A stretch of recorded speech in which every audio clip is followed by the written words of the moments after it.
Hello, my name's Victoria Seed, and I am coming to you from the Vesta approach in Manchester.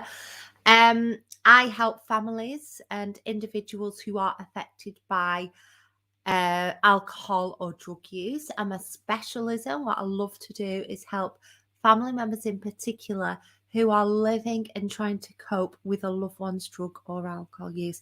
And I do this by working with my clients in group work settings, in one-to-one settings online, to teach really effective strategies to cope so that you can live a better life and also have the best chance possible of getting your loved one to accept the help they need. How does that work? You might be thinking, well, the way it works is because the people who are often best placed to motivate a loved one to change are family members. You're absolutely not responsible for it, but you are in an excellent position to learn what people like me know who have had 2 decades nearly doing this work and to put it into practice.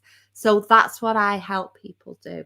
Now, every week I do a session like this. It's around 10 minutes long, and today's is the importance of having a sense of purpose. So let's have a think about this then. I'm just going to get my notes up.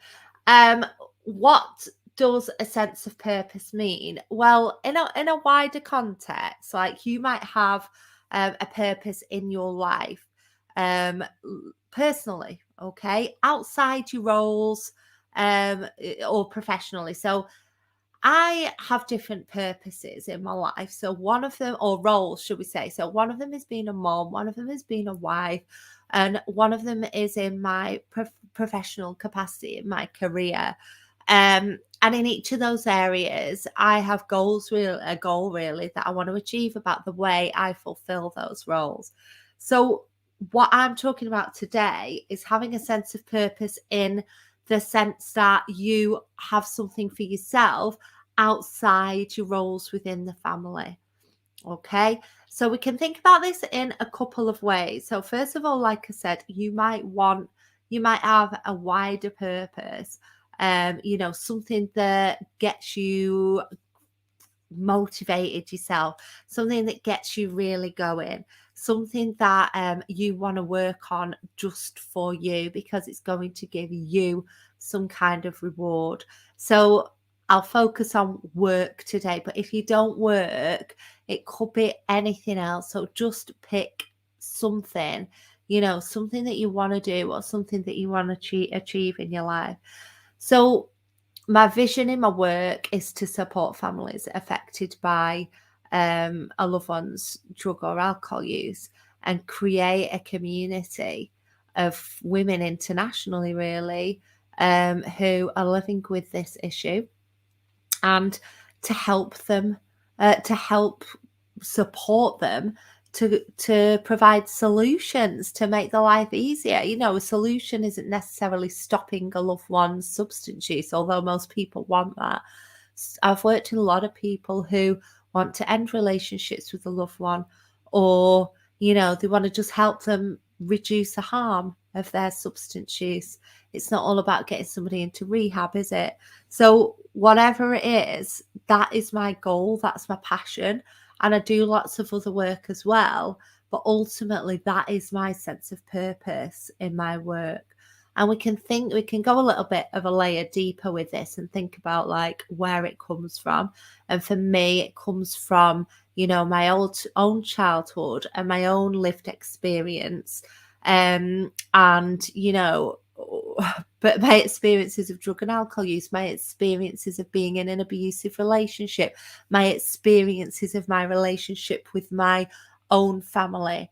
So that's what drives me to do this work. So a lot of us, well, we've all got personal lived experience, and whatever that is in, we can utilize that to create a purpose for ourselves that's going to turn that pain or anger or anything like that into something that's positive. And that's where my force comes from. So if you're sat there thinking, well, I'm like living in this situation, you can turn that around and, one day you might want to help others who are in your situation. There are a lot of people that do that in the recovery world, in the family recovery world.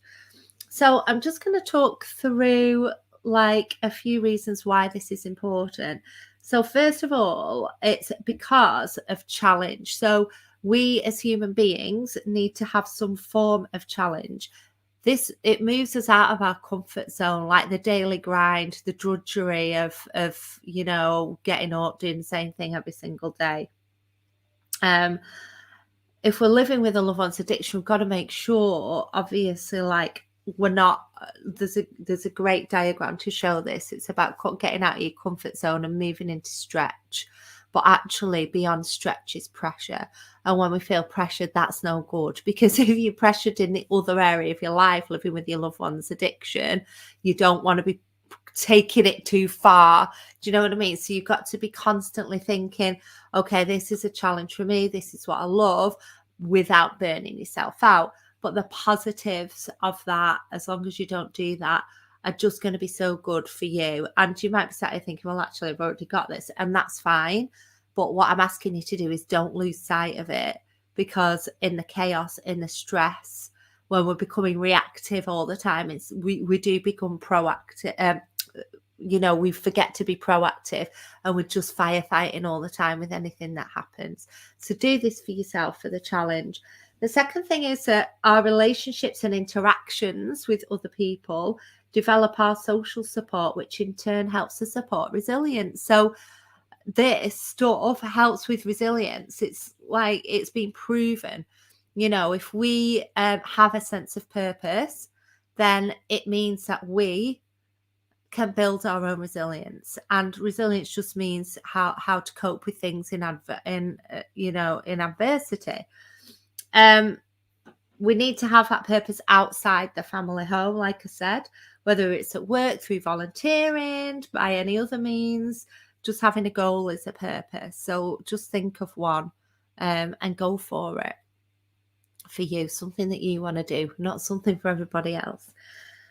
The circle of influence is a great model. I wish that I'd got the diagram here actually, but I'll do another live on that. To remind us that we're best off focusing on things that we have control over rather than those we don't. So the circle of influence is a model by Stephen Covey. I wrote a blog on it actually. I'll pop it under this when I post it. And what he says is that we all have a circle of concern. Okay, things that we're worried about, like what we're having for tea. Oh shit, I didn't put the washing on. Oh my God, what's my loved one going to be doing tonight? When I get in, is it going to be spending money out of the bank? Am I going to have to pay dealers off? Whatever it is, right? But what he asks us to do is think about our circle of influence. So if you wrote down all of your concerns and thought, actually, which of these concerns have I actually got any control over? You start to think about your circle of concern. What is within your control? What can you actually influence? Because most of those things you're worried about are way out of your control. And it can refocus our mind to start thinking about the things that we can influence, not the things that we can't. And when you do this type of work, it's really, really helpful. And when you have a purpose, that is something that you can focus on, that is within your circle of influence, that you can influence, that you can get some joy out of, that you have got control over, when everything else might feel totally out of control. And that's really, really positive. In order to take care of ourselves, we have to be and maintain resilience. We've got to be realistic about what we can actually do, and focus on things that, we are concerned about, that we can actually influence and that we have control over. So sense of purpose normally comes from a problem we want to solve, doesn't it? So that hits that criteria. Having a clear sense of purpose, clear values, drive and direction can help individuals to persist and achieve in the face of setbacks. So we've already kind of said what how that can help us in terms of having that clear vision. It can bring us clarity and it can bring a point to our lives. So please, please, please get a notebook and just do some journaling, write some notes, whatever you need to do. I love pen and paper. So just get a pad, write stuff down.